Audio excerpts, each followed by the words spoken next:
Hello, everybody, and welcome to a new episode of the Leaders in Value Chain podcast. I'm your host, Radu Palamariu, Managing Director of Apple Global, and delighted to be joined today by Frank McKay, who is the Chief Supply Chain and Procurement Officer at Jabil, global manufacturing solutions company with a revenue of more than 33 billion. Frank, in his role, he leads an organization of approximately 1,800 people located across Americas, Europe, and Asia, responsible for the company's supply chain procurement strategies and execution. Franks has spent more than 25 years in Jabil, a long and illustrious career. Also, if more people were like Frank, then us at Elton Global would be out of job. But very amazing progress. So we'll be looking forward to listening and to sharing your story, Frank. And a warm welcome and thanks for joining us. Well, thank you, Radu. It's a pleasure to be here. So maybe let's start first and foremost with yourself. Again, close to 30, yeah, 30 years in Jabil. If I'm to look at the maths, usually when you have such long careers, there's one, two, three inflection points when you look back and you're like, wow, this made a lot of difference to where I am today. What would those inflection points be for you, Frank? Yeah, sure. I've been incredibly fortunate and privileged to be a part of this company and the growth that we've experienced and the opportunities that have been afforded me. But when I kind of think back, I'd love to tell you that my first thought when I joined Jabil was, hey, I'm going to run procurement and supply chain for the company. That never entered my mind at the time. I was just taking day by day, and I started out, I think my first title was senior buyer inside the company. So a long, long way away from running the organization. But one of the things that Jabil was really, really good at back in the kind of 90s and through the 2000s was giving talent an opportunity to have international experience. And one of the things that they did for me was allowed me to move to the United States from Scotland, where I started it in our Livingston factory, which was Jabil's first international facility beyond the United States when we were still, a smaller company. I think we were maybe even less than $1 billion when I joined. So having that move to the United States and getting that exposure to a different culture, a different way of working, and getting to meet different leaders, both internally to Jabil, both in the customer side and in the supplier side. So that was great. And then extending that to further international travels and living in Singapore for a number of years a bit earlier in my career, just to round out that international experience. Again, get to experience those different cultures, those different value sets, and really learn from a different set of leadership. And that served me really well moving back here to the US and using those experience and to try and help lead the organization in a more effective and efficient way. But the other thing I think I would probably point out that it was, at the time it didn't feel like a great move for me, but in reflection and hindsight, it was fantastic because I was the direct guy. So I managed the direct side of Jabil's procurement. So semiconductors, PCBs, interconnect, distribution, passives. Those were the commodities that I was pretty familiar with my entire procurement career. But my boss at the time asked me to go look at indirect procurement, which I had no exposure to. I didn't understand category management. I didn't understand professional services. I didn't understand CapEx, MRO, and everything else in between. So I was kind of thrown into the deep end of the indirect procurement world. And, that was a massive learning curve and a huge exposure to a challenge that I was completely uncomfortable with. But Yeah. I took it from where it was, which was a little bit of the Wild West, to where we've got it today, which I think is in pretty good shape because we've invested heavily in some talent in there. We've obviously invested in the processes to make it run as efficiently as it possibly can, and also technology as well that we've taken advantage of. So I learned a huge amount. And that set me up, I think, really well for having both that direct exposure and then the indirect exposure, which has allowed me to, have a pretty good perspective in managing. And you'd mentioned the revenue being about 33 billion or so. So about 29 billion of that is material acquisition, so annual purchases across direct and indirect. So having had that experience and again being afforded that opportunity for something that I probably didn't deserve at the time because I had no experience, but there was a trust there that I would be able to figure it out has served me really, really well. So those are the things, from a reflection and inflection point. I think that international experience coupled with getting into an area that I had no exposure, no experience with, and being able to try and figure out and make it work. Love it. And we've actually put together a book about 18 months ago, and out of the book, we kind of asked a number of very successful CEOs, what made them become a executive board member. And this point that you're mentioning, I'll perhaps generalize it a little bit one step further, which is holistic. Having that understanding, direct, indirect, you also had different exposures to other areas of supply chain in your career. That gives you that well-roundedness plus that international exposure, because you cannot, in today's world, you cannot sit in a global role unless you've lived at least, I dare say, 2 continents, ideally 3, so to really immerse yourself into that cultures. And I love how that's pretty much an embodiment of your career as well, and it kind of shows that those are two important aspects. Now, I know you've done at Jabil. You also not only have done a number of studies, but you work with some of the biggest companies in the world. And one of those studies said that chief supply chain officers are now clearly rooted at the table, at the executive table. Nevertheless, there's big challenges. To mention a few: cost-effective inventory strategies, procurement strategies, and technologies to optimize processes. Visibility and communication are a challenge. Obviously, procurement is linked to cost reduction is a challenge. Customer satisfaction and how can you enhance that is still a big challenge for many companies. I wanted to ask you to speak to maybe one or two of those challenges and see or share with the audience how Jabil is perhaps addressing it and what you're betting on. Yeah, sure, Radu. Well, maybe let me just touch firstly on this notion of having a seat at the table and being part of the C-suite. And again, you'll probably hear the theme through here that I'll probably reference the fact that I feel incredibly fortunate to be part of this organization and be afforded the long leash and the trust that the company gives me to go run the organization as I see fit. Part of that is we made a move about 4 years ago or so to elevate the role to report directly to our CEO as well. So having that seat at the table, elevate the function up into that, I think made a huge difference. I think it brought some credibility.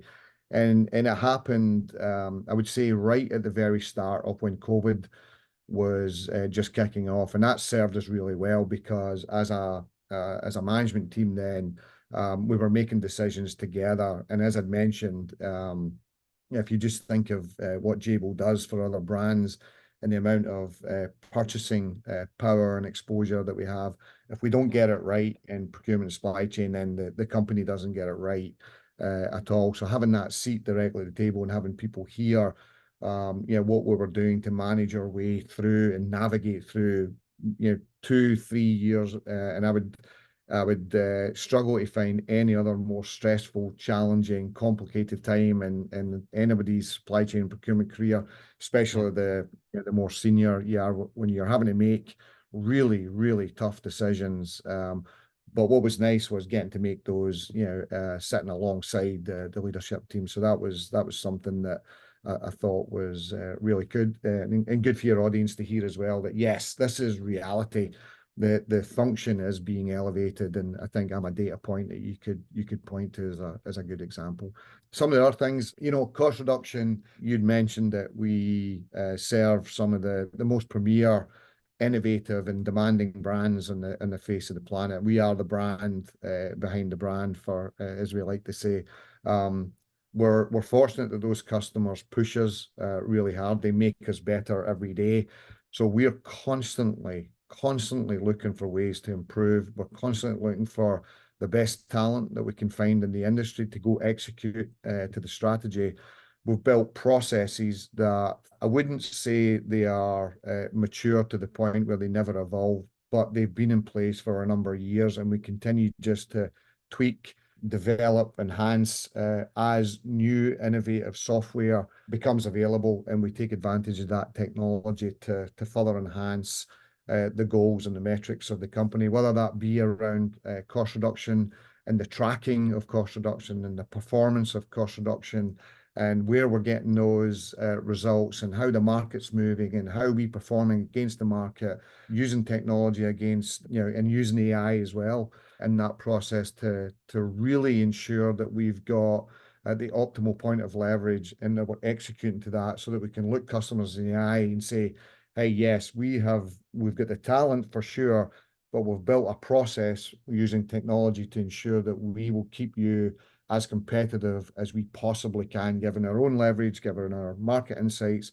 given our supplier relationships, and given the insights and experience that having that global view and that bumping up against kind of $30 billion worth of annual purchases gives us at the negotiating table. So we take cost reduction extremely seriously, as most procurement organizations do as well. So that would be a little bit of a flavor of some of the things that we're up to, from a process standpoint, the maturity around it, never being satisfied that we're done, and then using technology to double down on it.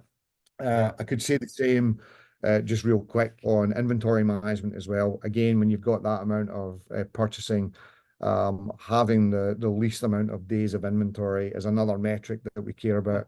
And we use a similar process to ensure that we don't have inventory that is aged or anything that would turn into an excess situation. So we monitor that maniacally, as you would well imagine, on a daily basis. And these are public results, so you can look out there and see how we're performing against Jabil's competition as well. And that's obviously something that's near and dear to my heart and something that I get measured on as well. So cost reduction and inventory, days of supply is something that we care deeply about here at Jabil. And specifically on you mentioned supplier relationships, and I know that part of the study that you shared prior to this with me was saying that on your client side, 30% pointed that improving supplier relationship is a very much focus area for their procurement organization over the next 1 to 2 years. 38% said improve supplier relationships and communication is a measure of success of their long-term objectives.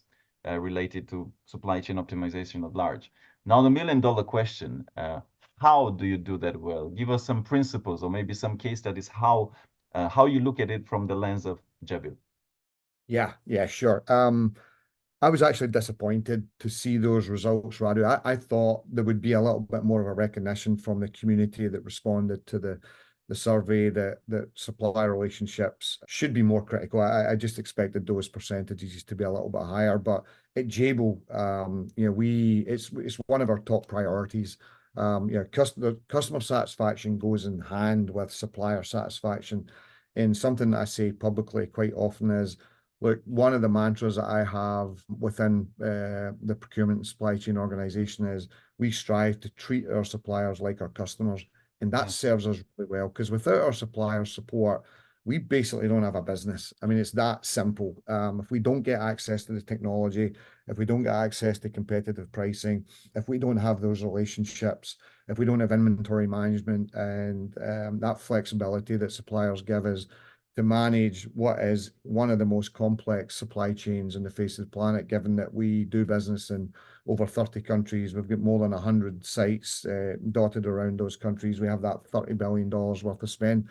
Oh, and by the way, we have 36,000 suppliers in our ecosystem that we have to manage, that we have to onboard, that we have to make sure are ethical and living up to the Jabil standards and policy. So we can't do what I just said to everyone. We can't treat everybody like a customer. But there is a set of suppliers that we would categorize as critical or strategic. Pick whatever you want, but in the most simplest terms, if we sneeze, they would get a cold, and vice versa. So we have got to be as connected as we possibly can. So we've carved out that number. It's about 150 suppliers, but it's a good chunk of the spend. It's billions of dollars in spend. Those are the guys that we pay particular attention to. We have a dedicated team of supplier relationship management guys who are seasoned and senior. They are compensated differently. They are not part of the commodity management or the category management team who would be responsible for pricing, business awards, quarterly business reviews, escalations, and everything else that goes on the day-to-day management of a global supplier. These are the folks who are strategically positioned and aligned to help the supplier navigate their way through Jabil. They are the supplier who we give early access to design opportunities. Those are the suppliers that we give special treatment to, if you like, and we get it back. And we actually have developed a thing called a co-developed account plan, where we have those suppliers sit with us and say, what are the 5 or 6 things that you would like to achieve with Jabil? And then we'll do the same. And then we find the common ground on the ones that we both align on. We commit that to paper, and then the 2 executives sign off on that, and we go to market for the year. And we do this on an annual basis, as those are the goals for the 2 organizations. The reason that works really well, Radu, is, and I'd mentioned this at the start of my commentary on this, is we compensate those guys differently. So they are compensated on the growth of the supplier portfolio that they have ownership for. So they are the champion or the cheerleader for that supplier within Jabil, and again, to help them navigate through what is a pretty complicated organization. And that has served us really, really well, especially through the times of challenge when we had shortages in semiconductors. We had, the port issues with logistics. We've got the Ukraine war going on. You've got the tensions between the US administration and the China administration. You've got the Taiwan issue in the middle. Everything else, that served us really well, because when suppliers have choices to make, it's pretty simple for them. They just look and say, who's behaved themselves, who's been consistent, who treats us well.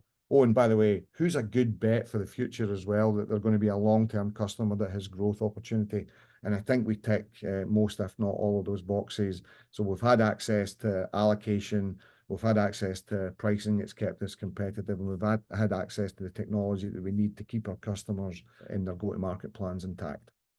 And look, to your point, it is perhaps surprising that the number is that low. I mean, in conferences, in most, I would dare say all conferences, collaboration comes up again and again, and it's thrown around. In reality, it doesn't happen as much, and it's almost mind-boggling, because it is a win-win. I was talking to a CEO of a very large telecommunication company. He was saying, for example, R&D budget that he has control over is about 10 billion. Anyways, sizable. However, because he then has some very close suppliers, and then they can pool budgets, right? That all of a sudden that becomes a 3 or 5x budget, right? Because they're very much aligned in terms of the long-term plans, and then together you do more. I mean, it's very simple. It seems so basic or so fundamental, and still to this day, to your point, I think people tend to cut corners when ties change. We see that a lot, again, in logistics. Let's take it as an example with rates, with procurement of rates and transportation and space. Immediately how there's a disturbance in the force, immediately prices change, and attitudes change. So I love when I hear people like yourself clearly investing in certain relationships. To your point, it can't be everybody. It's impossible to do thousands and thousands of suppliers, but identifying that number that is strategic and really enforcing it. Now, another number that I wanted to bring from your, and again, this is even more mind-boggling maybe for me, 21% of respondents said creating revenue margin streams that contribute to overall profitability is a main goal of the supply chain organization. Now, to me, that's mind-boggling, because ultimately, isn't supply chain supposed to be a value and a business value adding function? It's almost like 100% should be focused on that, because either it's margin, or it's cost, or it's revenue. You got to be improving somehow the business. And that's also a frustration of me, sitting from a slightly outside consulting executive search angle. I've been in this for about 10 years. I find sometimes supply chain folks get lost in the supply chain jargon, when in fact they should talk business first. Always business first. How do you add and enable the business? So talk to us a little bit perhaps about your principles, and you as the Chief Supply Chain and Chief Procurement Officer, how you see this at Jabil. Yeah, I couldn't agree with you more, Radu. I think it's our responsibility and our duty to go and look for ways to create value for the company beyond the traditional metrics that procurement supply chain would typically be measured on. So the approach that we took here at Jabil, I certainly don't think it's unique because I am aware there's a couple other folks out there that have taken the path I've taken as well, which is and you nailed it when you said, hey, treat it, you need to speak in a business language, like a P&L type language. And that's what we've done here. So we've actually taken what we have in front of us and said, what are we really good at? Where do we excel? Where do we maybe have a position in the market that is leading edge? And we've looked and said, okay, we have this incredible worldview across a whole set of commodities and categories. We've built robust, mature relationships with suppliers. With some of the ways I just mentioned earlier. We have insights and experience across a whole host of end markets: automotive, healthcare, cloud, infrastructure, industrial, defense and aerospace, and keep going. Very fortunate to have that a really wide aperture for those end markets as well. So could we possibly monetize some of that? And that's what we've done. So we've stood up our own P&Ls. We have business leaders who are in fact supply chain and procurement experts that lead those businesses. And they are tasked with driving net new revenue and margin streams through those businesses. A couple of examples I'll give you: procurement as a service, logistics as a service, supply chain as a service, market intelligence. Those are a few of the standalone businesses that were stood up there inside supply chain. They report up and through my function. And then we took it a step further and said, look, we've got something here. It's working. There is a pull from the market. This isn't even a push into the market. This was as a result of being asked numerous times, could you do this for us? Yeah. Could you offer this as a service? So we've stood up those businesses for the last few years and they've been successful. Now it's around scale. So we have garnered enough credibility that we've got funding from the board that allows us to go make acquisitions. So we've been on an acquisition path. So we've made two acquisitions over the last year or so. One in the circular economy and one in the managed services and consultancy and technology side. And we've got two more that is ongoing right now. So we're going to continue to grow organically with these businesses and inorganically with these businesses around Jabil as a service, but all under supply chain and procurement as a service. And I think that's the way to go. And I was at the Gartner conference a couple of weeks ago in Orlando, and there was a survey that was done, and I think they compared it to 4 or 5 years ago, where it was like what the Jabil survey was. There was a low percentage of respondents said yes, services should be a part of your ongoing strategy if you're a procurement supply chain organization. That has risen significantly over those 5 years as folks actually start to think about monetizing what they're good at. We're just fortunate enough that we're maybe a little bit ahead of the curve on it. But that's amazing. I mean, it doesn't get much more clear than this in terms of transforming supply chain from a cost center to a profit center, actually selling it as a service and offering it as a service to your providers. And especially when you have the scale of Jabil, the leverage that you bring is immense. I guess the $1 million question, and this you as being the leader of the function, this also means that you have to, and it kind of flows into our next topic on talent and people. This forces you to attract, well, I'm assuming attract as well as build a certain type of, or different type of capabilities. Yeah, that those people that are all of a sudden you become the vendor to, you become the provider to some of your clients. How did that work out, or how is that working out? Some principles in terms of building this skill set within your org. Yeah, that's a brilliant question because, and I hope this comes across the right way, but I don't need more guys like me.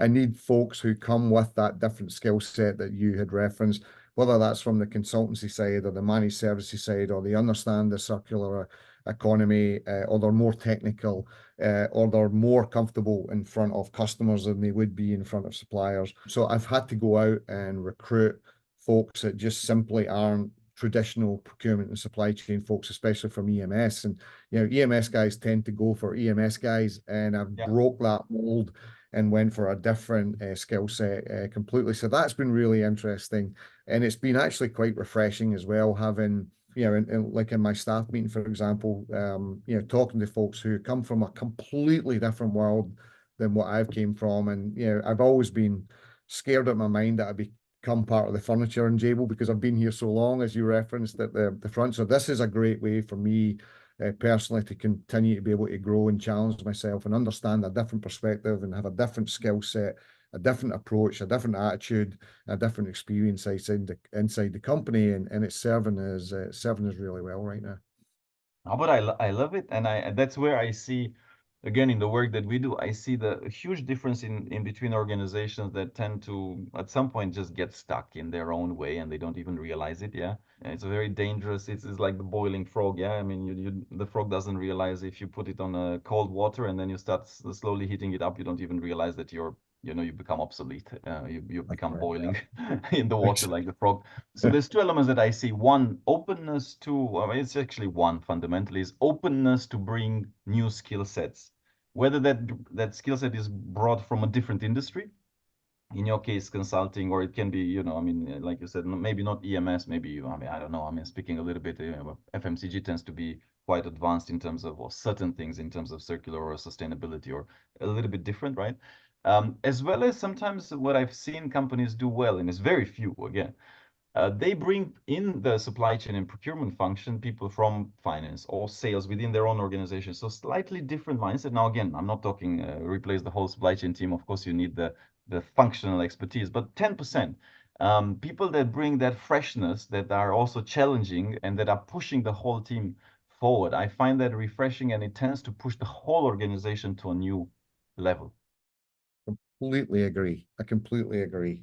In fact, I've got a person in my staff who his background is accountancy and finance, just exactly what you'd mentioned there, and he brings a completely different perspective to the table as well. So yeah, there's two other areas that I think are that work really well, bringing them from other functions into procurement supply chain, and it's anybody who's got an engineering background, who can help us in the technology roadmap area of our business, and also legal, in the contractual side. So we've got some lawyers inside our organization who don't practice as lawyers; they practice as supply chain and procurement experts, but they have a law degree and the practice law, and then the engineering side, as I said. Those two skill sets for me are incredibly important, and it rounds us out and it brings a different thought process to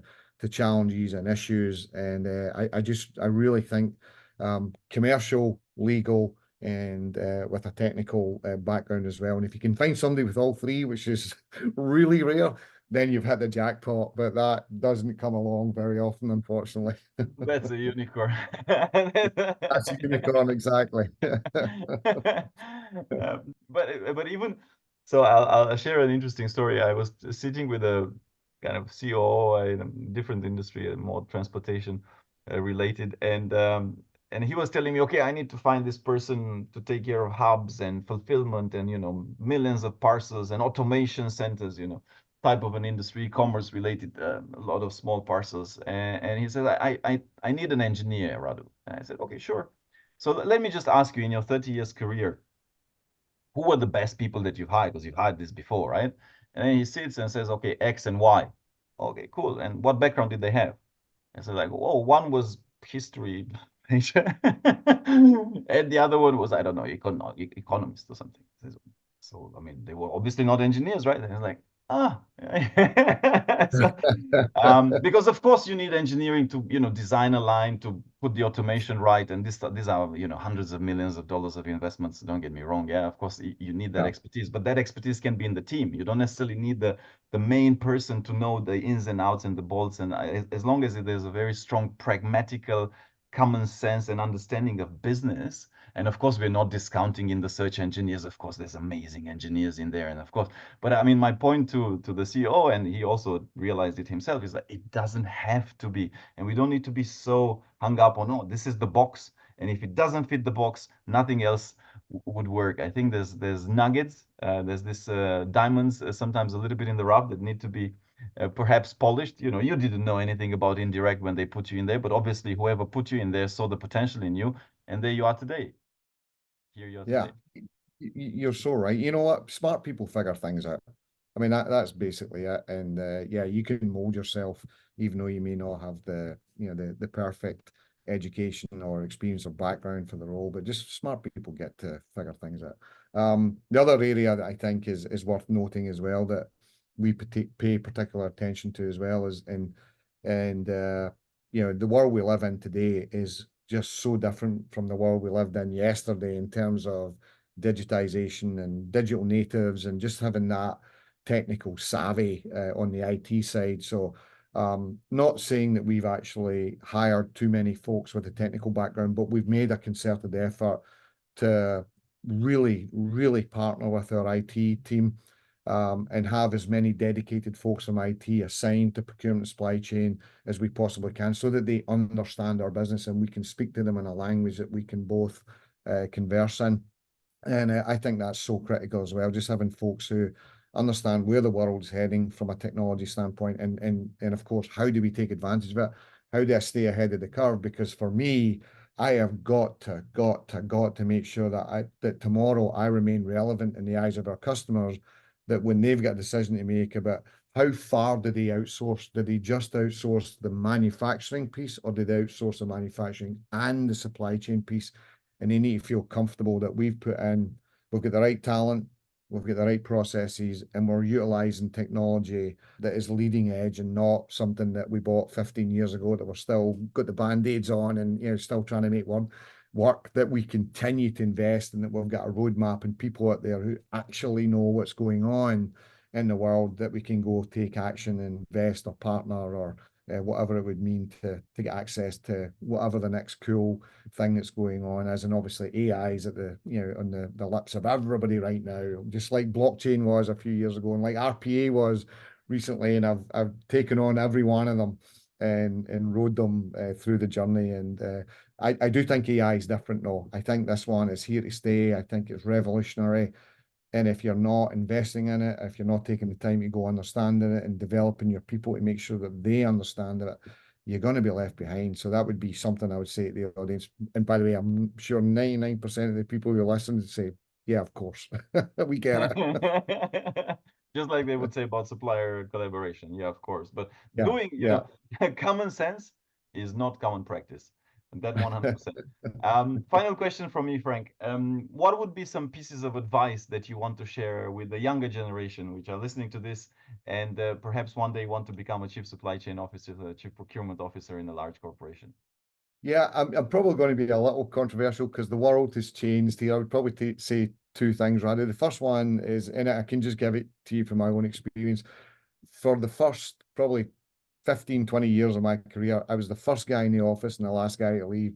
That's not the world we live in any longer. So I guess my message just there is just work hard. I mean, that's, don't ever be outworked because you just don't get anywhere. You can't fake it these days. You've got to put in the effort for sure. And then the second thing, and again, this is really, really simple advice, but maybe to your point, easy to say, but harder to do in reality, is just don't say no.